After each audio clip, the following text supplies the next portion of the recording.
আসসালামু আলাইকুম। চলে এলাম আপনাদের সামনে নতুন আরেকটি রেসিপি নিয়ে। আজকে করে দেখাবো খুব কম সময়ে খুব কম উপকরণে কিভাবে হাফ কাপের চেয়েও কম গুঁড়া দুধ দিয়ে অনায়াসে আপনারা প্রায় 18 থেকে 20টি মিষ্টি তৈরি করে নিতে পারেন।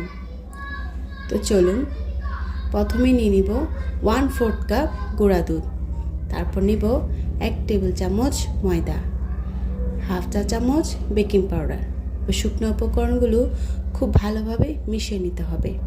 দিয়ে দিলাম 1 চা চামচ ঘি বা বাটার। এই ঘি বা বাটার দিয়ে দেওয়ার পর মিশ্রণটিকে খুব ভালোভাবে মেশাতে হবে।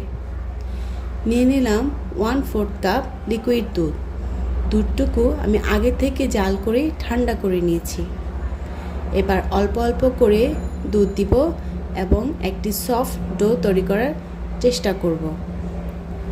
শুরুতেই আপনারা সবগুলো দুধ একসাথে ঢেলে দিতে যাবেন না, এতে আপনার ডোটি পাতলা হয়ে যাওয়ার সম্ভাবনা থাকবে। তাই আমি যেভাবে দিচ্ছি সেভাবে আস্তে আস্তে করে একটি পারফেক্ট ডো তৈরি করার চেষ্টা করুন। শুরুতে একটু আঠালো ভাব থাকতে পারে, এতে ভয় পাওয়ার কিছু নেই। কিছুক্ষণ পর এটি অটোমেটিক সেট হয়ে যাবে। অবশিষ্ট দুধটুকু রেখে দিলাম, হাতে একটু তেল মালিশ করে নিলাম। এখন তৈরি করে রাখা ডো থেকে একটু একটু করে ডো হাতের তালুতে রেখে গোল গোল শেপ দিয়ে ছোট ছোট মিষ্টি বানিয়ে নিতে হবে। দেখুন, আপনাদের দেখার সুবিধার্থে আমি ছোট ছোট করে মিষ্টিগুলো বানিয়ে দেখাচ্ছি।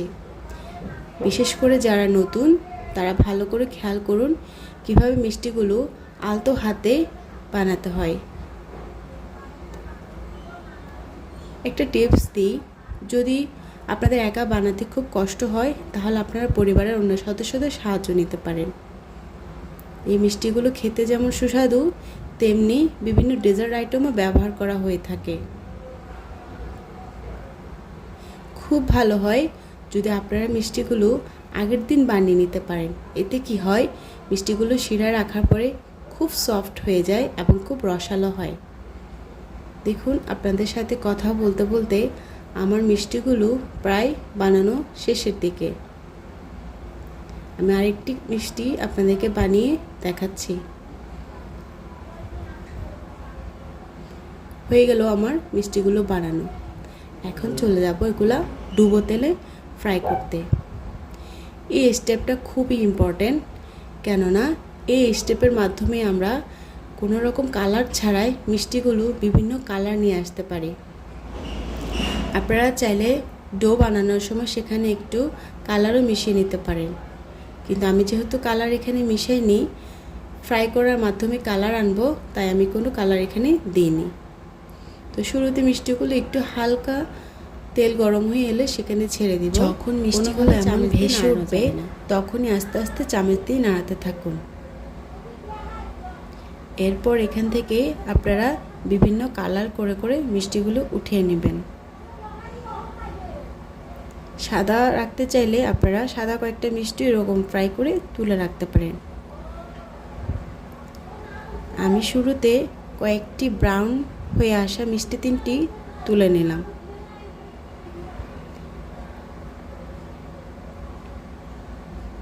এরপর আবার বাকি মিষ্টিগুলো এভাবে ভাজতে থাকবো।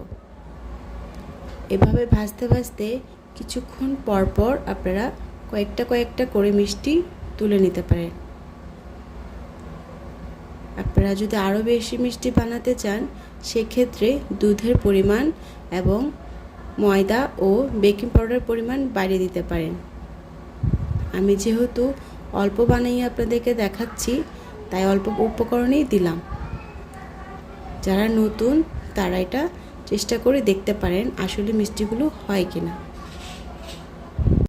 এভাবে এপিট ওপিট করে মিষ্টিগুলো ভেজে নেবেন, নয়তো এক পাশ হবে আর এক পাশ হবে না। দেখুন কি সুন্দর কালার এসেছে। এরকম করে আমি আরও 2টি মিষ্টি তুলে নিলাম।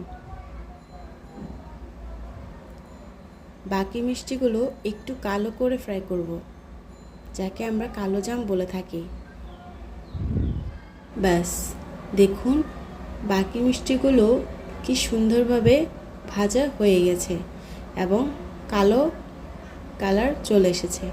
এখন মিষ্টিগুলো আমি সুন্দর করে প্লেটে তুলে নিব। দেখুন কি সুন্দর এক একটা কালার চলে এসেছে।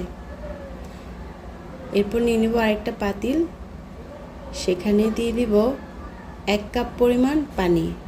আপনারা চাইলে আরেকটু বেশিও দিতে পারেন, যেহেতু মিষ্টি তাই পানির পরিমাণটা কমিয়ে দিলেই ভালো। এরপর দিয়ে দেবো 1 কাপ চিনি।